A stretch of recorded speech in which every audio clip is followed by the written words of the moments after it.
Pemirsa, setelah sebelumnya digugat 100 miliar rupiah oleh salah satu hotel di Pontianak, Mandala Soji dan istrinya, Marida Deanova, kembali mengalami kejadian tak mengenakan saat berada di Pontianak.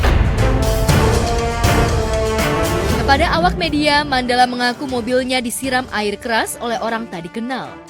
Lantaran hal tersebut, Mandala dan istri pun mendatangi kantor Badan Pelindungan Konsumen Nasional atau BPKN.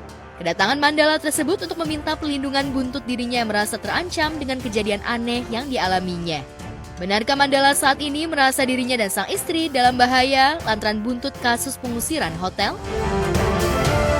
Kami diteror, mungkin teman-teman wartawan juga udah bisa melihat kan. Sebenarnya mobil yang kami selama ini pergunakan di sana disiram air keras. Jadi itu yang membuat kami perlu pelindungan. Sesuai dengan kewenangan yang kami miliki, yaitu mengeluarkan rekomendasi, nantinya kami mendorong juga kepada kuasa hukum untuk melaporkan kejadian ini ke Lembaga Perlindungan Saksi dan Korban atau LPSK. Itu kan yang bisa melindungi Mas Mandala selaku konsumen yang diduga mengalami hal-hal terkait tersebut di atas. Ya, diakui Mandala, kejadian tersebut terjadi saat Mandala dan istri berada di Pontianak untuk mengurus kasus pengusiran hotel yang dialaminya. Saat itu Mandala mendapati ada kejanggalan pada mobil yang ia pakai, merasa curiga. Mandala pun kemudian sempat ke bengkel untuk menanyakan hal tersebut, namun tak disangka, jawaban yang diterima Mandala cukup mengejutkan lantaran pihak bengkel menyebut mobil Mandala telah disiram air keras. Kita nggak tahu itu kejadiannya di mana, tapi pas tiba-tiba kita cek mau cuci mobil, loh, mobilnya melepuh. Kita akhirnya tidak sembarangan identifikasi, kita tanya sama bengkel mobil, ini kenapa mobil ini kok bisa sampai seperti ini? Dan mereka ngecek dan mereka mengambil kesimpulan bahwa ini disiram air keras. Itu mobil saudara sih sebenarnya, nah, karena kita tidak tinggal di Pontianak. Tapi kan akhirnya tidak hanya kami yang terancam, saudara kami juga terancam. Kan bahayanya takutnya kalau pas lagi manusianya jadi korban. Ya. Nah, kita minta perlindungan BPKN RI. Hingga saat ini, Mandala belum mengetahui siapa yang memberikan teror tersebut. Namun Mandala mengungkap akan berjuang menghadapi kejadian yang menurutnya sudah membahayakan dirinya dan istri, serta berujung teror dan anarkis. Saya di sana nggak pernah musuh, ya kan Pak. Kita nggak pernah punya nggak pernah ribut sama orang lain. Kita datang ke Pontianak itu cuman masalah kasus hotel ini. Kami terus berjuang ya, karena semakin hari semakin anarkis, semakin berlebihan buat kami. Membuat kami ini dalam bahaya, nggak bisa dibiarkan. Kita akan terus berjuang.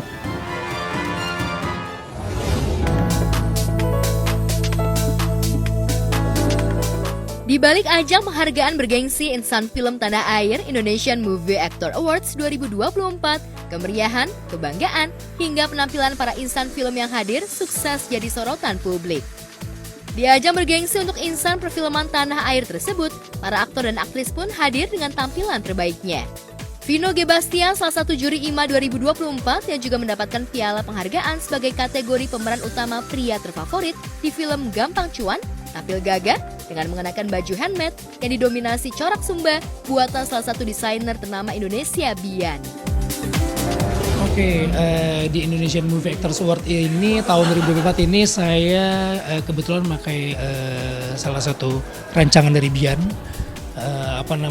Salah satu desainer favorit saya, Simple, dan ini temanya kuda, ini dari Sumba. Jadi ini semuanya benar-benar dari handmade.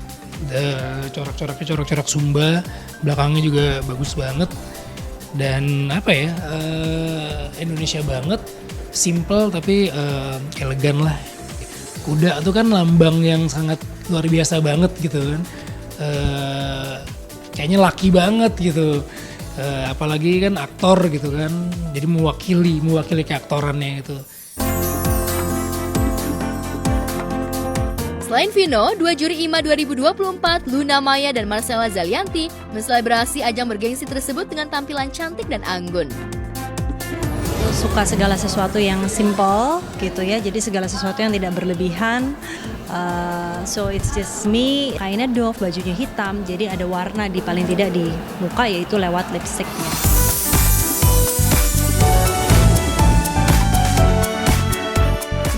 Luna Maya tampil cantik dengan balutan busana Indonesian Glam. Luna tampil dengan dress yang terbuat dari bahan songket.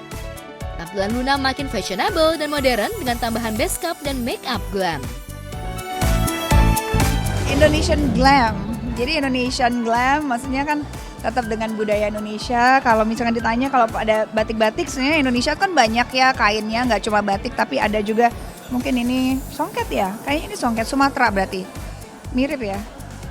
Ya gitu tapi dibuat seperti dress dan ini nih lagi di mana-mana ya si bolero ini tapi seperti kebaya base cap Jawa tapi dibuat lebih modern dan dikombin dengan dress supaya perpaduan East and West.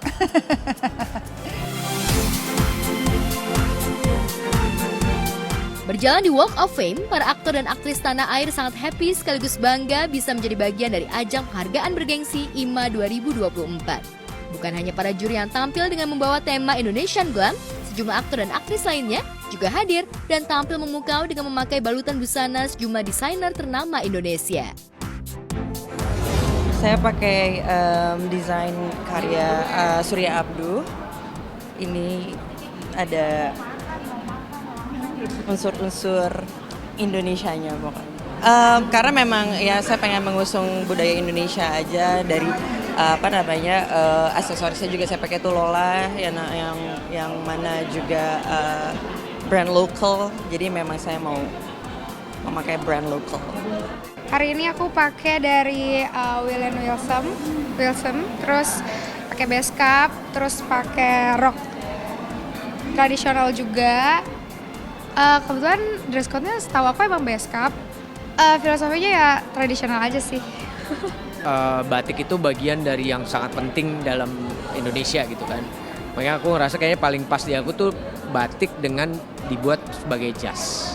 Apa yang aku pakai itu harus sesuatu yang paling nyaman buat aku. Aku malam ini untuk IMA Awards, aku pakai ini kain dari tangan Privé. Ini ada bunga orchid yang aku pakai. Ini ada 2. Menurut aku suka banget sih sama tas ini, punya ibu. I love it. Ini dari koleksinya Mel Ahyar. Koleksinya ini judulnya Gumi Pair. Ini tenun Lombok. Terus aku suka banget khasnya Mel itu selalu ada ada sentuhan modernnya di sini, tapi tetap motif-motifnya sesuai dengan gaya-gaya motif-motif tradisional. Jadi kali ini tenun Lombok jarang banget aku pakai, terus dengan warna yang aku suka. Jadi itu kenapa aku pakai malam ini. Sesuai dengan tema dan undangannya kan etnik, tapi yang glamor. Saya nggak tahu ya glamor itu ukurannya apa. Menurut saya sih yang pas-pas di saya aja gitu. Kemudian ini tenun buatan dari Paul Amron. Tas ini saya beli jadi waktu itu ya. Terus udah gitu ya udah sisanya ini cuma ada sentuhan sedikit genit gini aja di Montana. Minimal saya berusaha mix and match aja lah gitu. Inspirasi ini adalah dari karakter pecinaan Indonesia, dan karena tahun ini in the year of dragon, aku ingin menutup tahun ini dengan dragon. Gitu. Karena dari dress code theme-nya kan touch of Indonesia, tapi aku pikir aku juga mau membawa karakter dari Cinaan untuk menutup the year of dragon ini dengan manis.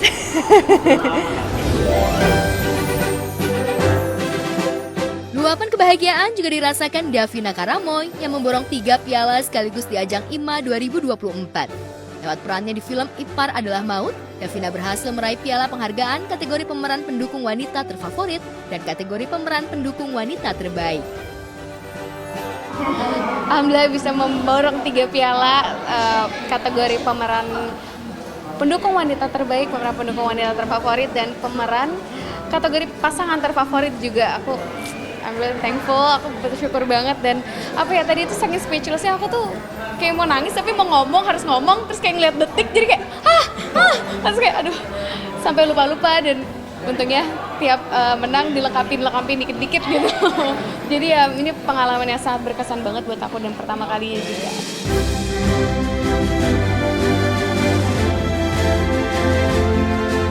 Ya, berperan sebagai adik ipar bernama Rani di film Ipar Adalah Maut dan bermain peran dengan Deva Mahendra, juga Michelle Zudit, Davina juga berhasil meraih piala ketiganya dan mendapatkan piala penghargaan sebagai kategori pemeran pasangan terfavorit bersama Deva Mahendra. Lantas benarkah 3 kemenangan yang diborong juga buntut dari doa Davina usai perjalanan umrohnya? Kesannya pastinya senang banget, bersyukur, dan kemarin emang umroh pertama aku. Cuman kemarin itu emang aku masih sama mama berdua umrohnya. Memorable banget dan itu lumayan mengubah hidup saya. Padahal kan aku sebenarnya udah main beberapa film gitu ya, dan ini film pertama yang box office dan juga film pertama aku yang di atas 1 juta. Seneng banget sih pastinya, aku bersyukur banget, gak tahu deh harus gimana dan speechless sampai bisa dapat 3 piala. Iya, seneng.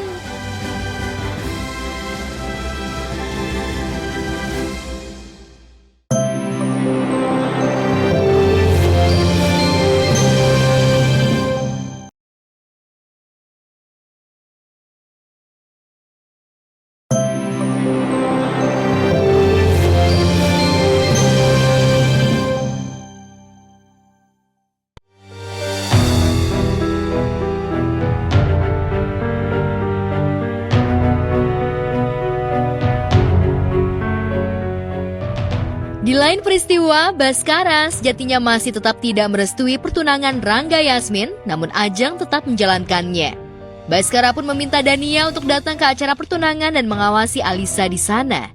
Tak hanya Baskara, Romeo pun kalut hingga terbawa emosi meski hanya sandiwara, namun menyaksikan sang tambatan hati bertunangan dengan orang lain, hatinya teriris. Apalagi yang menjadi orang yang mengantarkan cincin tunangan kepada Rangga. Aku gak rela. Karena aku sama Yasmin itu kita saling mencintai. Aku gak bisa biarin orang seperti Mas Rangga ada di samping Yasmin terlalu lama. Aku gak rela. Aku bener-bener gak ikhlas. Papa kenapa sih mondar-mandir? Lagi kenapa sih, Pak? Ma, asal kamu tahu ya, sampai saat ini aku belum merestui pertunangan Rangga dan Yasmin. Ya seperti yang dilihat di tayangan sih, Romeo dan Yasmin itu berdua, mereka berdua punya perasaan yang sama lah, sama-sama hancur. Tapi di satu sisi Romeo juga nggak bisa egois, dia harus bisa membantu Yasmin karena dia mau mengungkap kasus kematian kedua orang tuanya, seperti itu. Orang tuanya dia juga gitu. Salah satu saksi kunci yang tahu siapa orang tua dia itu adalah yang jadi bokap gua sama jadi nyokap gua. Mungkin dengan dia menerima lamaran gua, dia mungkin bisa lebih intens lagi untuk cari tahu soal itu. Nggak ada statement nggak setuju sih, cuman dia cuman bilang bahwa nggak suka aja gitu karena kalian caranya kayak begini, melangkahi izin dari Baskara.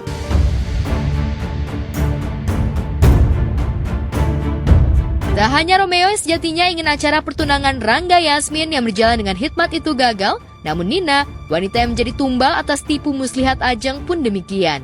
Mengenakan kostum laki-laki dan sebagai pelayan makanan, Nina cukup sukses mengelabui keluarga Cakradinata maupun para undangan. Namun sayangnya, gerak-gerik mencurigakan Nina diketahui oleh Dania, detektif kepercayaan Baskara. Lantas akankah acara pertunangan itu berjalan lancar atau justru gagal?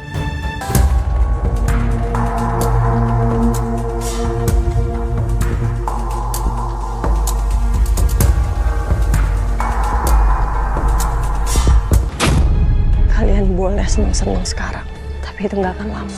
Aku harus cari cara supaya pertunangan mereka gagal. Acara itu tanpa Nina, karena aku berhasil ngeracunin Nina supaya dia tidak ada di rumah Cakradinata dan Nina tidak melihat acara lamarannya si Rangga ke Yasmin. Keluarga Cakradinata gitu problematik banget, semua tuh mementingkan dirinya sendiri. Nah gitu, semua mementingkan diri sendiri. Rangga dengan problematikanya, dia sekarang beneran jatuh cinta sama Yasmin. Jadi dia pengen sama Yasmin, padahal ada Nina dalam rumah itu ibu dari anaknya juga, dia cuekin.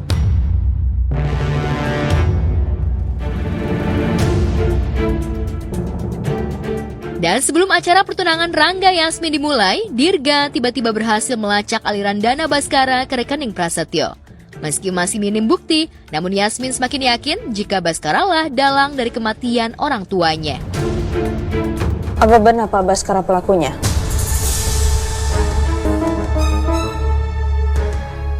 Ya, aku nemuin nama pemilik rekening itu Pak Baskara Cakradinata. Iya, Rom. Bukti transfer ke rekeningnya Pras itu adalah bukti kuat. Dan itu valid. Berarti orang yang coba ngebunuh lo, yaitu Pak Baskara.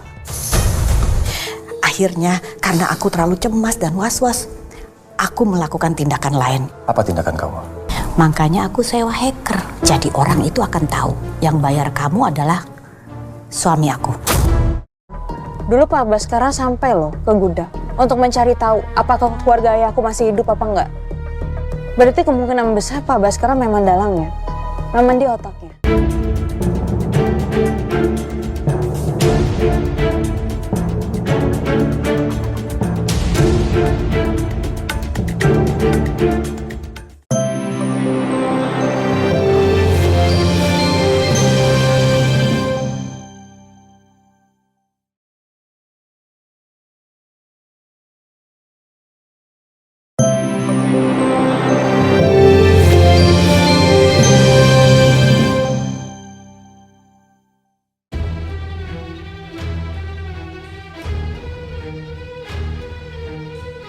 Aku sampai bilang ke Allah, ya bilang gini, ya Allah, terus aku kapan nabungnya sih? Aku bilang, kapan aku nabungnya? Mas buat mereka terus aku bahagianya kapan? Aku bilang.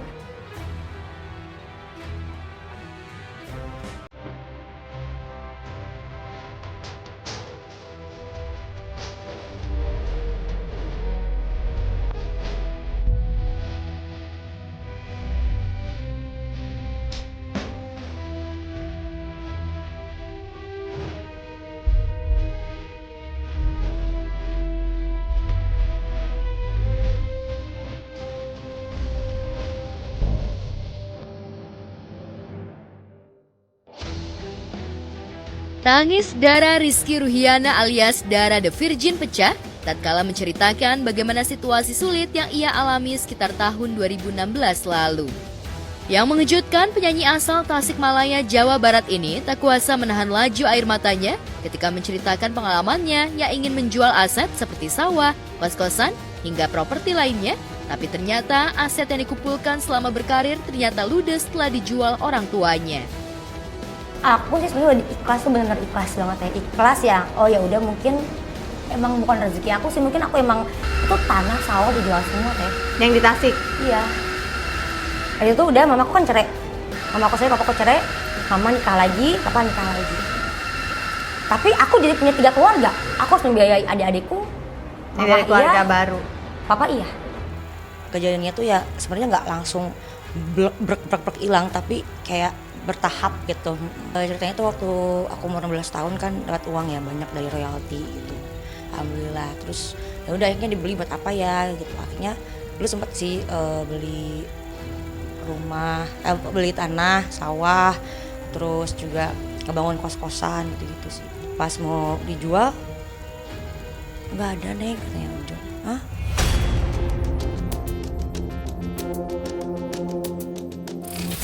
Kok nggak ngomong gitu, aku cuma bilang gitu doang sih.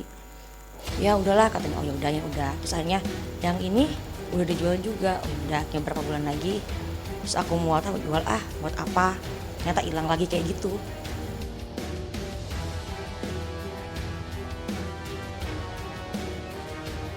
Penyanyi yang ngehits namanya sejak bergabung di bawah manajemen musisi Ahmad Dhani ini sejak tahun 2008 silam ini tak menyangka jika seluruh aset yang dikumpulkan dari hasil jeripayahnya selama berkarir di industri tarik suara, bahkan tabungannya ludes ketika dimintanya ke kedua orang tuanya tanpa ada alasan yang jelas.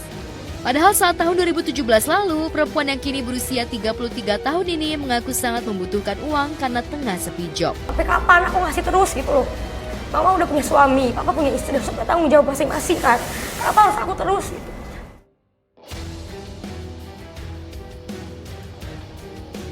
Sebenarnya aku udah di titik pasrah sih pas udah hilang semua aset dan aku nggak megang sama sekali gitu ya di tangan gitu, kayak gue saat butuh tuh kok nggak ada malahan gitu, malah uang yang aku kumpulin bertahun-tahun malah nggak ada. Terus aku kayak sempet beberapa tahun tuh nggak terima sama sekali, yang kayak ngeberontak, jadi kayak susah tidur segala macem, sampai aku ke psikolog.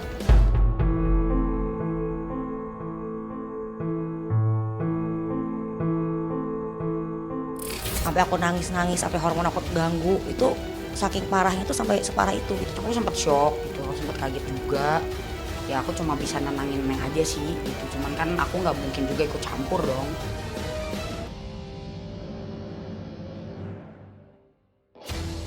Ya, nama Dara The Virgin sendiri seolah bak tenggelam di layar kaca nasional.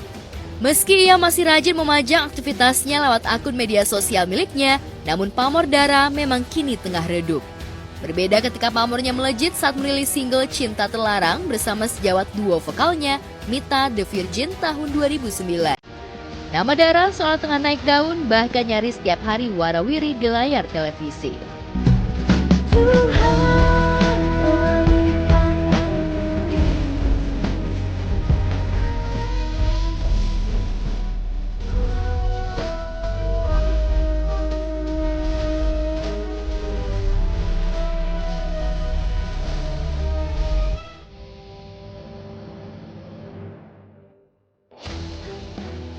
Tapi waktu terus berlalu, ex-finalis Mamma Mia 2008 ini pun pamornya tak semeroket di masanya. Dara bahkan sempat menjajal peruntungan di dunia akting hingga layar lebar. Tapi pamornya sudah tak lagi sehebat dulu. Karena itu wajar jika di tahun 2017 silam, Dara mengalami goncangan ekonomi hingga berinisiatif melego beberapa asetnya. Tapi sayang, aset yang dikumpulkan dan dikelola kedua orang tuanya malah sudah ludes terjual tanpa sepengetahuannya. Pelajarannya tuh yaitu jangan terlalu percaya, maksudnya untuk membatasi, untuk percaya sama siapapun. Ya, terlahir dari keluarga broken home, putri pasangan Asep Ruhiat dan Nunung Mardiana ini sejak masih remaja sudah jadi tulang punggung keluarga. Sejak ayah dan ibunya bercerai sebagai sulung, Dara harus menafkahi ibu, ayah, dan kedua adiknya. Sayangnya, saat pamor dan pundi-pundi uang melimpah, uang hasil jeripayah yang dikumpulkan dalam bentuk aset justru raib tanpa sepengetahuannya. Teh enaknya jadi ada temanku, adiknya ini bisa keliling ke luar negeri sama kakaknya. Dia ngomong ke aku dan keadaan aku teh lagi kucel habis masak teh ya. Teman tuh ada yang nanya, katanya kamu bisanya apa? Coba buat ngasilin uang gitu. Terus aku bilang aku bisanya masak. Ya udah, kamu masak, hasilin uang. Dia bilang gitu. Hanya udah aku masak apa ya? Makanya aku bikin seblak di Jakarta, itu sehari aku bisa puluhan box, dikirim, aku masak sendiri, aku ngeboxin sendiri, aku kirim ojek online sendiri. Akhirnya dari situ ada uang, ada penghasilannya lumayan gitu. Kisah Dara The Virgin pun Baim kerap disebut-sebut sebagian netizen sebagai sandwich generation atau generasi sandwich. Tapi tampaknya nasib Dara maupun Baim lebih tepat masuk dalam istilah eksploitasi anak, di mana demi kepentingan menopang hidup, kedua orang tua mereka rela mengeksploitasi anaknya, hingga ada dugaan penggelapan aset yang telah dikumpulkan, apalagi Dara telah melakoni dunia tarik suara sejak masih remaja. Pas aku punya anak dari si yang ini, aku juga yang biayain. Terus adikku lahiran juga, aku yang ini, terus aku kapan bisa nabungnya, aku bilang gitu. Orang mau ngomong apa, sandwich generation kayak atau apa, atau sebagai kita berbakti sama orang tua, kayak aku sih nggak ngelihat ke apa labelnya, tapi aku ngelakuin itu ya buat keluarga sih. Neng tuh benar-benar berkarir tuh untuk keluarga gitu. Kalau pada saat ini dia sekarang mungkin lebih banyak menghabiskan uang untuk diri dia sendiri, itu karena dia ada trauma gitu. Jadi kayak tolong dimengerti perasaan Neng.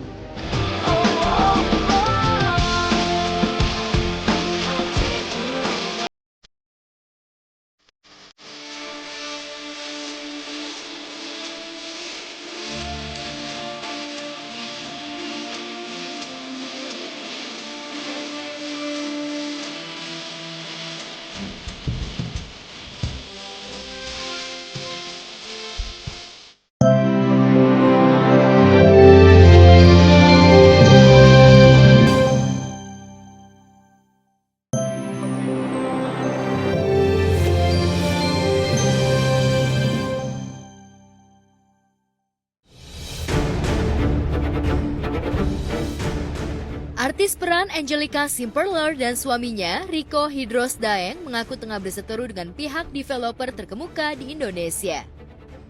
Angelica dan Rico berusaha mendapatkan kembali tanah warisan keluarga senilai 1,3 triliun yang diserobot oleh pihak pengembang raksasa.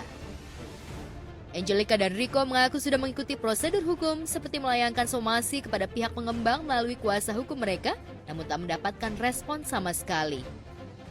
Didampingi kuasa hukum mereka, kemarin sore Angelica dan Rico Hidros menggelar konferensi pers terkait perseteruan mereka dengan mafia tanah yang diduga beroperasi di bawah nama besar pengembang properti bergengsi. Di sini ada tindakan sewenang-wenang yang diduga dari PT Abadi Citra Mandiri. Jadi ini tanah milik keluarga juga yang sudah lama dari tahun 75 yang haknya dirampas.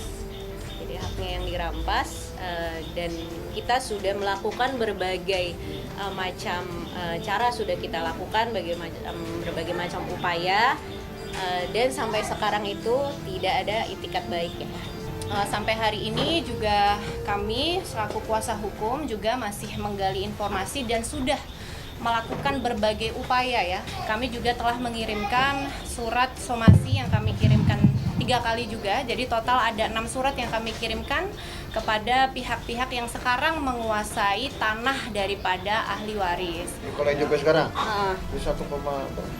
Kalau hitungan sekarang 1,3. Menurut hitungan sekarang ya. 1,3 T.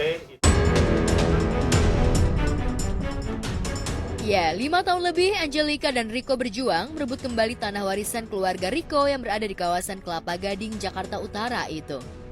Rico memegang bukti kuat bahwa dirinya adalah salah satu ahli waris atas 17 sertifikat tanah seluas 9 hektar di kawasan elit Kelapa Gading. Tanah yang dipecah menjadi 17 sertifikat itu sudah dimiliki keluarga Rico sejak tahun 1975 silam. Namun sejak tahun 2011, di atas tanah seluas 9 hektar itu, pihak pengembang properti membangun apartemen dan ruko. Benarkah pihak pengembang juga memiliki sertifikat tanah itu sehingga terjadi sertifikat hak milik atau SHM ganda? Di sini juga turut hadir juga para ahli waris, salah satunya ada Bapak Haji Encun yang merupakan pemilik tanah asli ya dari tahun 1975. Penyelesaian masalahnya udah 49 tahun hingga sekarang ini tidak ada kompromi atau istilahnya bertukar pikiran maupun dari pemilik. Saya pun tidak kenal siapa itu. Saya nggak kenal pemiliknya. 49 tahun sampai detik ini belum ada klarifikasi permintaan apa yang sudah diambil oleh orang lain. Ya sepeser atau kata-kata yang istilahnya satu kata atau 2 kata untuk bisa menyelesaikan ini itu belum ada atau tidak ada sama sekali. Sebenarnya ada banyak sertifikat di sini, tetapi yang sudah kami klarifikasi selaku pengurus itu ada sekitar 17 SHM dengan luasan 9,3 hektar. Jadi mohon kiranya pihak-pihak terkait yang berkaitan dengan permasalahan ini, ya terutama yang menguasai fisik lahan saat ini, segera menghubungi pengacara kami. Informasi yang kami dapatkan dari para ahli waris ini, mereka tidak pernah mengalihkan, mereka juga tidak pernah menjual, mereka juga tidak pernah menandatangani dokumen-dokumen seperti perjanjian pengikatan jual beli, PPJB, ataupun akte jual beli.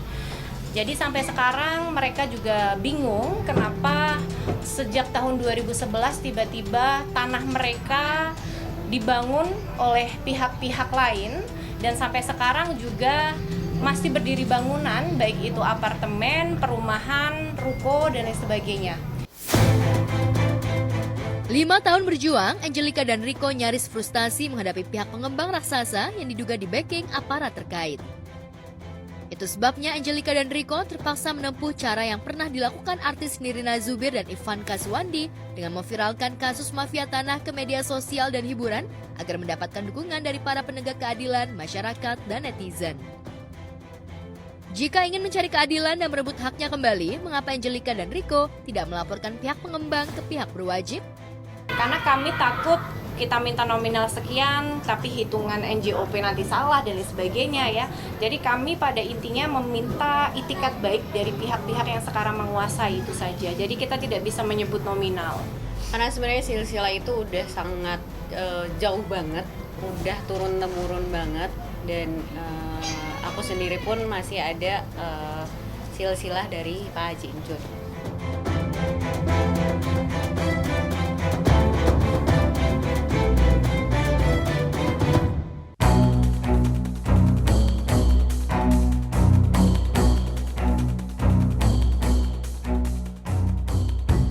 Jelang sidang cerai lanjutan di Pengadilan Agama Jakarta Pusat, Kimberly Ryder bikin sebagian netizen geleng-geleng kepala. Tak lama setelah mengeluh anaknya harus naik angkot ke sekolah karena mobil pribadi digelapkan oleh suaminya, Edward Akbar, Kimberly justru pamer handphone baru senilai puluhan juta. Di akun Instagramnya, artis berdarah Inggris ini mengunggah video yang memperlihatkan dirinya baru membeli sebuah handphone seri terbaru yang perlu diprotek oleh anti gores.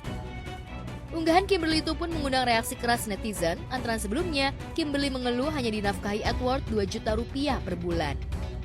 Maaf ya kak, baru hati-hati banget ini mah. Sama ini buat belakangnya. Sama belakangnya? Lensnya. Oh iya, belum dipasang juga untuk Iya, lens kameranya ya? Nah kita juga ada ini. Boys. Nah untuk casingnya kita juga udah ada nih. Itu bukan aku yang beli, itu bukan aku yang beli sih iPhone-nya, itu kado sebenarnya dari sahabat aku. Iya, aku alhamdulillah juga baru selesai syuting buat mini series. Jadi alhamdulillah ada pemasukan juga gitu loh. Jadi dari dulu juga nafkah itu juga udah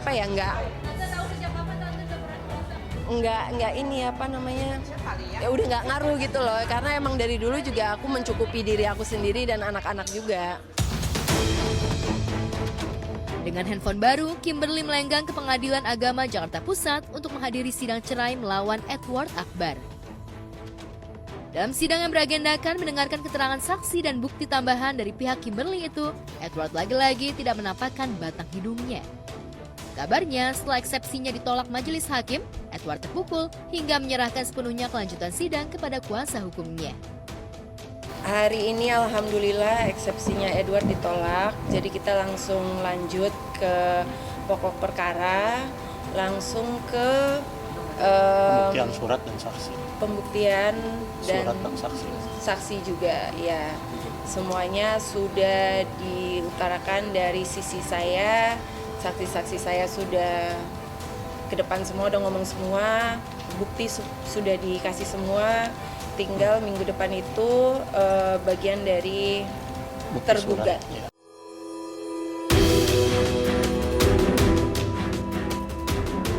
Terkait jalannya persidangan, Kimberly mengaku puas lantaran pernyataan ketiga saksi yang dibawanya menyudutkan posisi Edward. Selain menghadirkan Irvina Zainal dan Natasha Ryder, ibu dan adik kandungnya, Kimberly juga menghadirkan ibu sambungnya yang sempat menetap di Bali dan mengetahui konflik rumah tangganya dengan Edward. Maju satu-satu sebagai saksi karena ada 3, jadi lama. Kalau dari Natasha ini, dia di saat aku ada KDRT yang tahun 2021 itu 2021 aku di situ sebagai saksi, jadi aku cerita soal itu. Dia yang datang ke rumah untuk membantu aku, untuk membawa aku ke kantor polisi Polsek Pondok Aren. Irvina Zainal yang sebelumnya berjanji akan membongkar kedok Edward akhirnya membuktikan ucapannya. Di depan majelis hakim, mantan model laris di era 80-an itu menyebut Edward mengungkapkan fakta baru terkait sisi kelam Edward yang belum diketahui publik. Gue udah bilang, yang kemarin gue udah pernah cerita di yang awal kan, Edward, tolong jaga anak gue baik-baik, jangan diapa-apakan, oke? Tapi yang didengar oleh Edward saat itu adalah jangan pernah selingkuh, dan makanya dari situ dia sangat membanggakan dirinya, dia tidak pernah selingkuh. Taunya setelah menikah ada sesuatu kejelekan dari dia. Saksi ketiga itu menjelaskan tentang yang terakhir di rumahku yang di Bali itu, yang soal penyekapan segala macam itu seperti apa, ya itu. Jadi dikunci di dalam rumah bersama ya.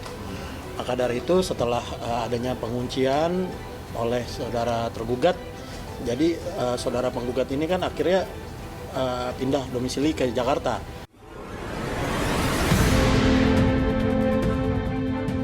Selain penyekapan dan KDRT, Edward yang dituding tidak menafkahi istri dan anak-anaknya secara layak, juga sering menjual aset milik Kimberly pribadi seperti mobil dan perhiasan. Tapi mengapa Kimberly hanya melaporkan Edward atas dugaan penggelapan mobil? Itu benar-benar parah. Itu benar parah banget tentang dia. Dok, lo cari duit buat cucu gue, jangan anak gue. Lo udah cukup anak gue ngehidupin cucu gue. Sekarang lo dong gantian. Jangan cuma 1.500.000 ngaji, tapi udah. Berarti 1.500.000 itu buat setahun apa seumur hidup. 1.500.000 itu tidak mencukupi loh, Dok. Yang sekarang alhamdulillah anak cucu gue ke les. Tahun depan udah mulai sekolah. Lalu pikir aja harga sekolah berapa tuh.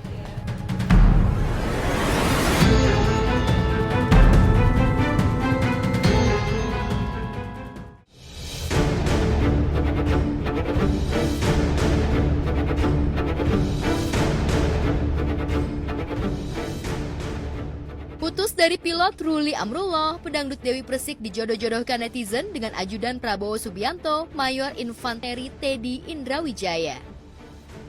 Perjodohan itu bermula usai DP memposting fotonya bersama Mayor Teddy usai menghadiri HUT TNI yang ke-79 di Cilodong, Depok.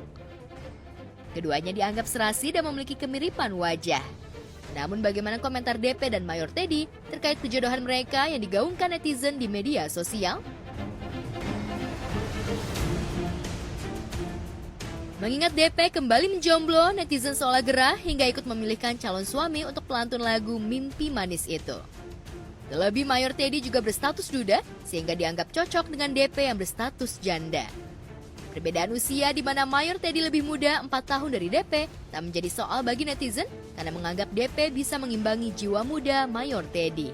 Aku apa kata Allah aja lah. Soalnya kalau aku milik semua orang gitu. Jadi kalau misalkan cowok yang mau deketin saya harus bisa mengerti keadaan saya, dunia saya, bisa memaklumi itu semua. Soalnya susah kan, ya kan, gitu kan, yang bisa menerima keadaan saya.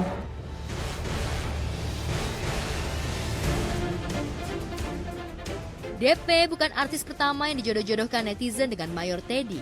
Sebelumnya ada Fujian dan Celine Evangelista. Padahal saat itu, Mayor Teddy masih menjalin cinta dengan kekasih barunya, Bitari Aisyah. Namun kabarnya hubungan Mayor Teddy dengan Bitari Aisyah jalan di tempat sehingga netizen gencar menjodohkan perwira muda TNI itu dengan sejumlah selebriti.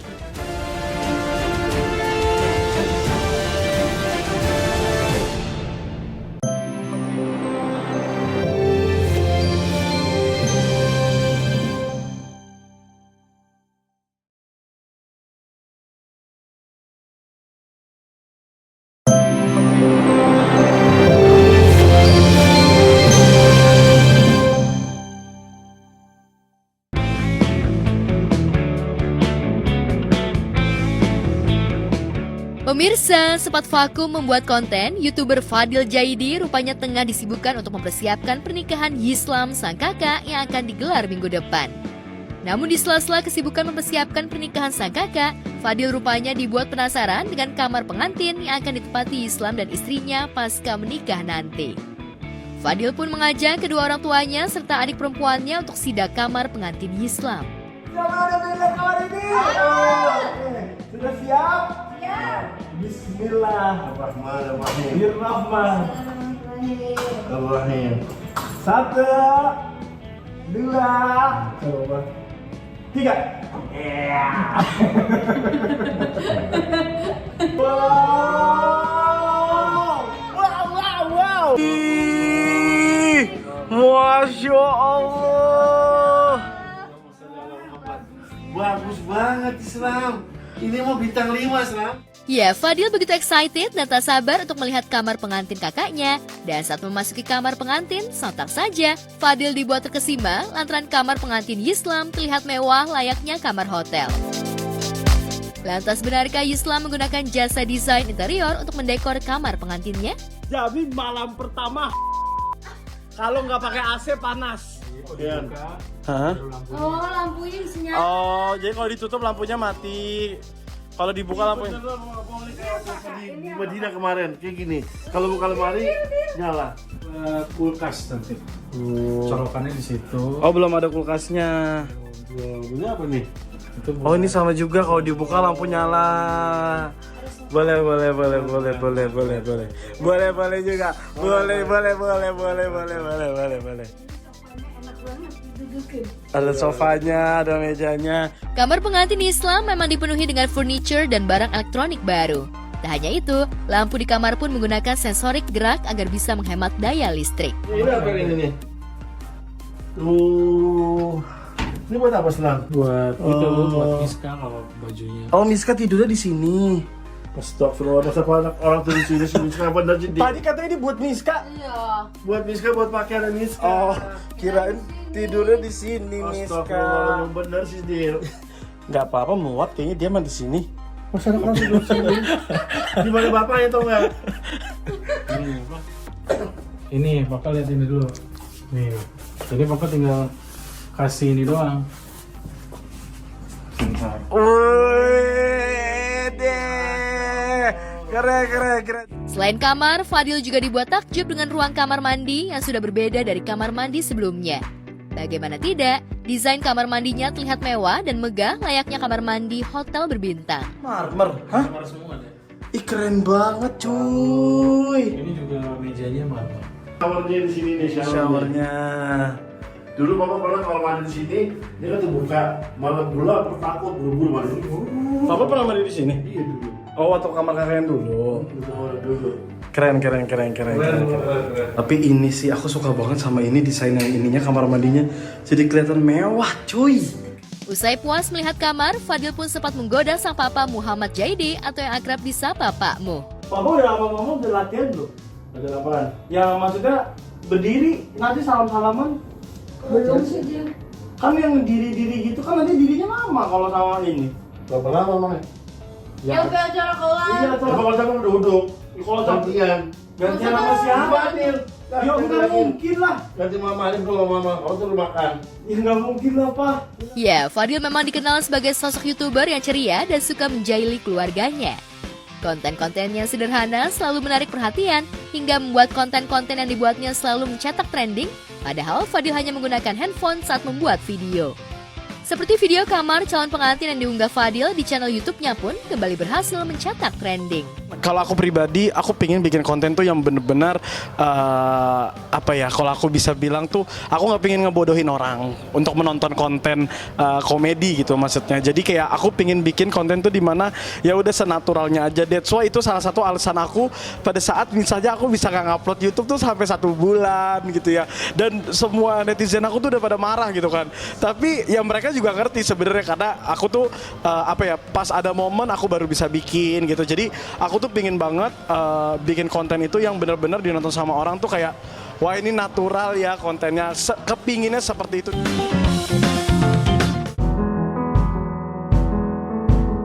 Sementara itu, Rifki Balwell, pemeran Faris dalam sinetron Setulus Hati, memang dikenal sebagai sosok yang humble dan ramah. Bagaimana tidak, di sela kesibukan menjalani sinetron stripping, Rifki meluangkan waktu untuk menjenguk Oma Ivon, salah satu pasien yang tengah dirawat di rumah sakit di Bogor, tempat Rifki syuting. Rifki pun mengunggah momen pertemuan dirinya dengan Oma Ivon di akun Instagramnya. Ya, hati Rifki tergerak untuk menjenguk Oma Ivon lantaran dirinya kasihan usai mendengar kisah Oma Ivon yang harus menjalani perawatan di rumah sakit tanpa ada yang menemani lantaran anak-anaknya sedang berada di San Francisco, Amerika Serikat. Dan momen haru pun terjadi saat Rifki mendatangi kamar Oma Ivon. Tapi kamu jangan harus kau makan ya. Enggak, Oma tenang aja. kau aja sama Ocha. Tenang, Oma tenang. Aku janji. Don't let your father marry Ocha. Enggak, tenang. Nanti pokoknya ceritanya itu sesuai kemauan Oma. Bener. Fotoin dong. Kebetulan kemarin itu syutingnya di rumah sakit. Namanya rumah sakit BSH namanya di Bogor. Saya juga baru pertama kali ke sana dan kayaknya memang rumah sakit yang ada treatment buat khusus orang tua gitu ya. Aku nggak tahu panti jompo atau apa gitu ya.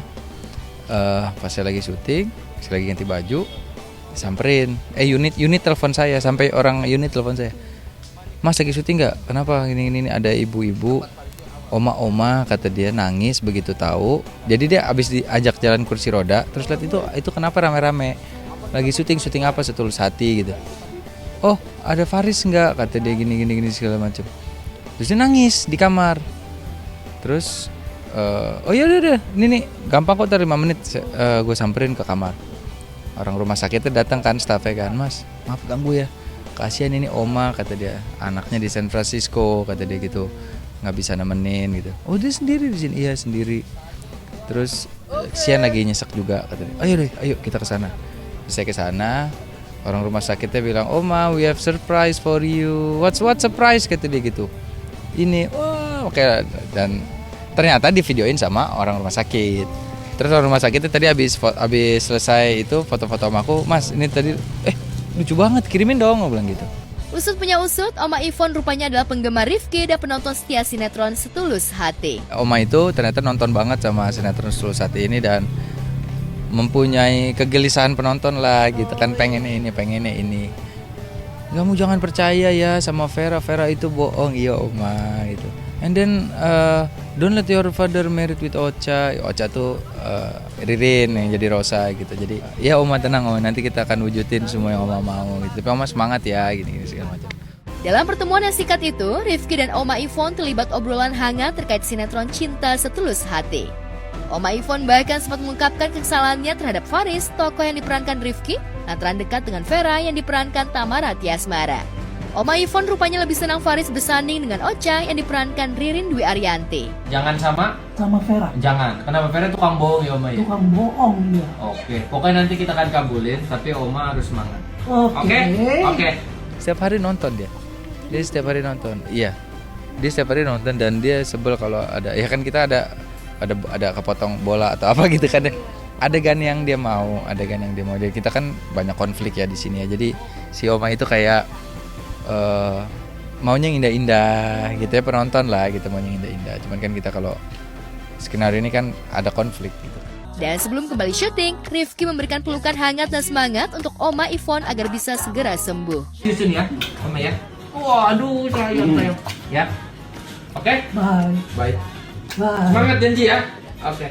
Ya, Rifki mengaku senang bisa memberikan sedikit kebahagiaan untuk Oma Ivon yang di usia tuanya harus menjalani hidup sendiri lantaran anak-anaknya berada di luar negeri.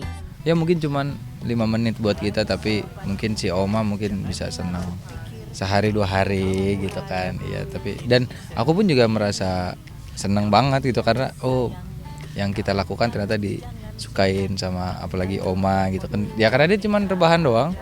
Si Oma Ivon itu rebahan, cuma nonton setiap hari gitu. Hanya kabar baik.